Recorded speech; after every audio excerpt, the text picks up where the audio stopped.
Next பார்த்தீங்கன்னா ரோட்டார்னா சுழலின்னு சொல்லுவாங்க. அதாவது ரொட்டேட் ஆகக்கூடியது. நம்ம ஸ்டேட்டாருங்கிறது ஸ்டேஷ்னரி நிலையாக இருக்கக்கூடியது, ரோட்டாருங்கிறது சுழலக்கூடியது. அப்போ ஸ்டேட்டாருக்கு உள்ளே இருக்கக்கூடியதான் ரோட்டார். ரோட்டாரில் என்ன எப்படி இருக்கும் அப்படிங்கிறத பார்க்கலாம்.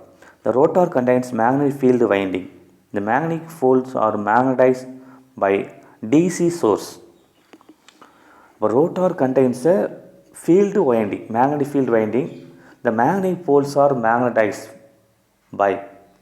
இப்போ மேக்னெட்டிக் போல்ஸ் இருக்குது. இந்த மேக்னெட்டிக் போல்ஸ் வந்து எப்படி மேக்னடைஸ் காந்தமாக்கப்படுகிறது அப்படின்னு பார்த்தீங்கன்னா ஒரு DC source, AC source alternating current, டிசிங்கிறது டைரக்ட் கரண்ட்டு. அப்போ நம்ம இதில் எதை யூஸ் பண்ணி நம்ம மேக்னெட்டிக் ஃபீல்டு வந்து உருவாக்குறோம் அப்படின்னு பார்த்தீங்கன்னா DC source. The end of field winding are connected to the pair of slip rings attached to the common shaft about which rotor rotates. The slip rings rotate along with the rotor.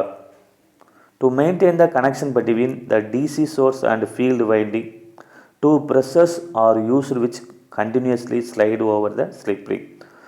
To maintain the connection between DC source and field winding. இப்போ ரெண்டுக்கு இருக்கக்கூடிய கனெக்ஷனை maintain பண்ணுறதுக்காண்டி என்ன பண்ணுறோம்னா two precious, தூரிகைகள்னு சொல்லுவோம்.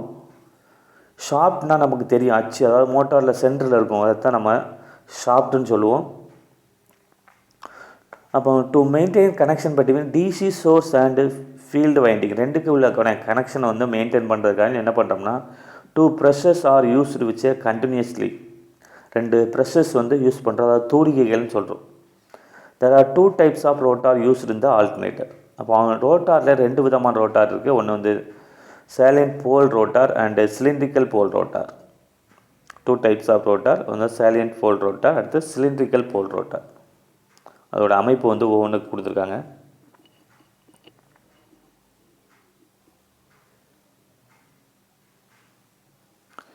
ஒரு AC ஜென்ரேட்டரில் என்னென்ன parts இருக்குது அப்படிங்கிறது தெளிவாக கொடுத்துருக்காங்க. இது நாட் ஃபார் எக்ஸாமினேஷன் இருக்குது, இருந்தாலும் நம்ம தெரிஞ்சுக்கலாம். ஸ்டேட்டார் நான் எப்படி இருக்குது, ரோட்டார், அடுத்து ரெக்டாங்குலர் லூப்,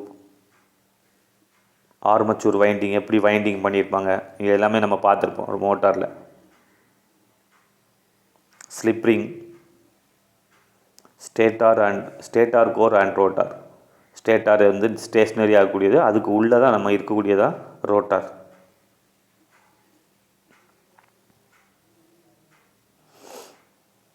இந்த ரோட்டாருங்கிறது தனியாக கொடுத்துருக்காங்க பாருங்கள். 6 போல் ரோட்டார், 6 துருவங்கள் இருக்குது. The word salient means projecting. This rotor has number of projecting poles having their base riveted to the rotor. It is mainly used the low speed alternator. இப்போ இது காமனாக எங்கே யூஸ் பண்ணுறாங்க, low speed alternator. சேலண்ட் 2 pole rotor. இதில் பார்த்தீங்கன்னா 2 pole rotor இருக்குது. இதில் மேலே பார்த்தீங்கன்னா நம்ம 6 போல் பார்த்தோம், அதுக்கடுத்து பார்த்தீங்கன்னா 2 போல் ரோட்டார். ஃபிகர் நம்பர் 4.30 இருக்குது.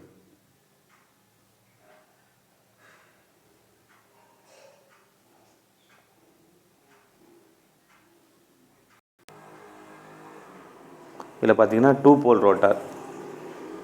நம்ம இதில் பார்த்தீங்கன்னா நமக்கு 6 pole rotor. Okay,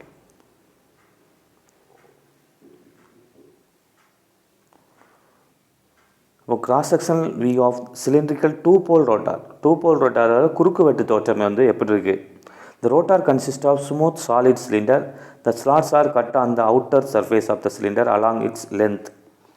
It's suitable for the very high speed alternator. இப்போ ஸ்லோ ஸ்பீட் இருக்குது, ஹை ஸ்பீட் இருக்குது. இப்போ ஹை ஸ்பீடுக்கு வந்து நம்ம இந்த மாடல் வந்து நமக்கு ஷூட் ஆகும். இந்த frequency of alternating EMF induces directly proportional to the rotor speed. அப்போ ரோட்டார் வந்து ஸ்பீடை பொறுத்தா நமக்கு ஆல்டர்னேட்டிங் EMFோட ஃப்ரீக்வன்சி அதிர்வெண் வந்து சேஞ்ச் ஆகும். இப்போ ரோட்டார் ஸ்பீடு அதிகமாக இருக்கும்போது நமக்கு ஆல்டர்னேட்டிங் இன்டியூஸ்ட் EMFோட ஃப்ரீக்வன்சியும் அதிகமாக இருக்கும். In order to maintain the frequency constant, the rotor must run constant speed.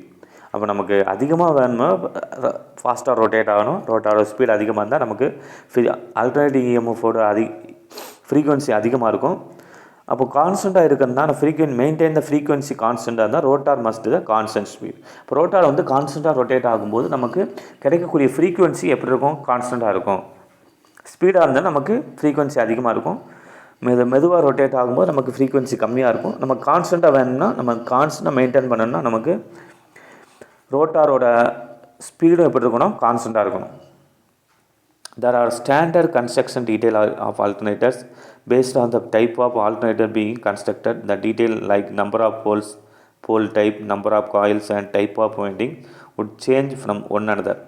We will discuss the construction and working of two example, namely single phase and three phase alternator. Okay. அப்போ நமக்கு ஒரு AC generator, அதாவது மாறுதிசை மின்னோட்டம் மின் இயற்சி, மின் ஆக்கின்னு சொல்லலாம், இல்லை மின் இயற்சின்னு சொல்லலாம். அப்போ நமக்கு அதில் என்னென்ன பார்ட்ஸ் இருக்குது? ஒரு சிங்கிள் ஃபேஸ் ஏசி ஜென்ரேட்டரில் என்னென்ன பார்ட்ஸ் இருக்கும், அதே மாதிரி 3 ஃபேஸில் எப்படி இருக்கும் அப்படிங்கிறத பற்றி பார்த்தோம். அப்போ நமக்கு அது எப்படி ஃபங்க்ஷன் ஆகுது, எப்படி ஒர்க் ஆகுது அப்படிங்கிறத பற்றி நம்ம அடுத்த டாப்பிக்கில் பார்க்கலாம். ஓகே. இப்போ ஹோம்ஒர்க் பார்த்திங்கன்னா நமக்கு இதில் கன்ஸ்ட்ரக்ஷன் ஆஃப் ஏசி ஜென்ரேட்டர், அதோட அமைப்பு எப்படி இருக்குது, அதில் என்னென்ன பார்ட்ஸ் இருக்குங்கிறத பற்றி நீங்கள் டயக்ராமோட எக்ஸ்ப்ளனேஷன் எழுதணும். Okay, thank you.